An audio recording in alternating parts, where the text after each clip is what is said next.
సప్తమి తిథి నాడు సూర్యకాంతి చాలా విశేషంగా ఉంటుంది.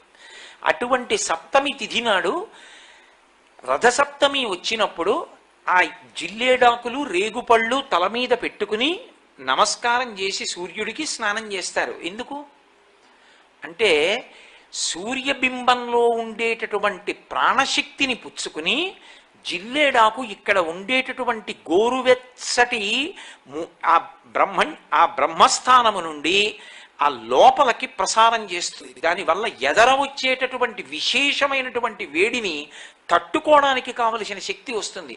రేగుపండుకి ఓ లక్షణం ఉంది, పీడ తీస్తుంది అది. అందుకే పిల్లలకి భోగి పండగ నాడు చిల్లర పైసలతో కలిపి రేగుపళ్ళు పోస్తారు. భోగి పీడ పోయింది వాళ్ళకి అని. అంటే వాళ్ళకి ఆ పీడ పోతే వాడు భోగం అనుభవించడానికి యోగ్యుడవుతాడు, ఆ తేజస్సు నిలబడుతుంది. ఈ లోకాన్నంతటినీ చెక్కేవాడు ఎవరంటే సూర్యనారాయణమూర్తి.